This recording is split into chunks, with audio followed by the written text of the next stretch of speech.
ನೇರ ದಿಟ್ಟ ನಿರಂತರ ಸುದ್ದಿಗಳಿಗಾಗಿ ವೀಕ್ಷಿಸಿ KS news TV Kannada. Vijayanagara ಜಿಲ್ಲೆ ಹರಪನಹಳ್ಳಿ ತಾಲೂಕಿನ ಅರಸೀಕೆರೆಯಲ್ಲಿ ಗೌರಿ ಹುಣ್ಣಿಮೆ ಹಬ್ಬ ಆಚರಿಸಲಾಯಿತು. ಈ ಹಬ್ಬವನ್ನು ಹೆಣ್ಣು ಮಕ್ಕಳ ಹಬ್ಬವೆಂದು ಕರೆಯಲಾಗುತ್ತದೆ. ಈ ಹಬ್ಬವನ್ನು ಹೆಣ್ಣು ಮಕ್ಕಳು ಹೆಚ್ಚಾಗಿ ತಮ್ಮ ತವರುಮನೆಯಲ್ಲಿ ಆಚರಿಸುತ್ತಾರೆ.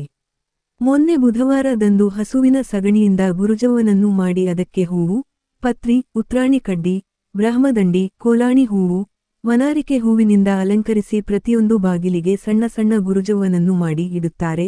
ನಂತರ ಹೊಸ್ತಿಲಿನ ಪಕ್ಕದಲ್ಲಿ ಒಂದು ದೊಡ್ಡ ಗುರುಜವ್ವನನ್ನು ಮಾಡಿ ಅಲ್ಲಿ ದೀಪಗಳನ್ನು ಇಡುತ್ತಾರೆ. ಎಲ್ಲ ಬಾಗಿಲಿಗೆ ಕಾಚಿಕಡ್ಡಿ, ಜೋಳದ ದಂಟು ಇಟ್ಟು ಪೂಜಿಸುತ್ತಾರೆ.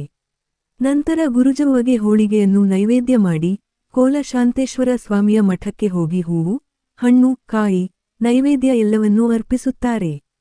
ಗುರುವಾರದಂದು ಎಲ್ಲ ಹೆಣ್ಣು ಮಕ್ಕಳು, ಮುತ್ತೈದೆಯರು ಮಠಕ್ಕೆ ಸಕ್ಕರೆ ಆರತಿ ಹಾಗೂ ಕೋಲಂಬ್ರ, ಬಣ್ಣದ ಕೋಲುಗಳು ತೆಗೆದುಕೊಂಡು ಹೋಗುತ್ತಾರೆ. ಮಠದಲ್ಲಿನ ಕೋಲ ಶಾತೇಶ್ವರ ಸ್ವಾಮಿ, ಚೌಡಮ್ಮ ದೇವಿ, ಈಶ್ವರ, ಬಸವಣ್ಣನಿಗೆ ಸಕ್ಕರೆ ಆರತಿ ಬೆಳಗುತ್ತಾರೆ. ಮಠದಲ್ಲಿ ಗೊಂಬೆಯ ರೂಪದಲ್ಲಿ ಗೌರಿ, ಈಶ್ವರನನ್ನು ಕೂಡಿಸಿ ಸಕ್ಕರೆ ಆರತಿ ಬೆಳಗುವುದು ವಿಶೇಷವಾಗಿತ್ತು. ಮಕ್ಕಳು ಪಟಾಕಿ ಹೊಡೆದು, ಸುರ್ಸೂರ್ ಬತ್ತಿ ಹಚ್ಚಿ ಸಂಭ್ರಮಿಸಿದರು. ಮನೆಯ ಬಾಗಿಲು, ರಂಗೋಲಿಯಲ್ಲಿ ಮೆಟ್ಟಿಲುಗಳ ಮೇಲೆ ದೀಪಗಳನ್ನು ಹಚ್ಚಿ ಹೆಣ್ಣು ಮಕ್ಕಳು ಸಂಭ್ರಮಿಸಿದರು. ಮಠದಿಂದ ಬಂದ ನಂತರ ಸೋದರ ಮಾವ, ಹೆಣ್ಣು ಅಜ್ಜ, ಅಜ್ಜಿಗೆ ಸಕ್ಕರೆ ಆರತಿ ಬೆಳಗುತ್ತಾರೆ. ಆರತಿ ಬೆಳಗಿಸಿಕೊಂಡವರು ಹೆಣ್ಣು ಮಕ್ಕಳಿಗೆ ದುಡ್ಡನ್ನು ಉಡುಗೊರೆಯಾಗಿ ನೀಡುತ್ತಾರೆ.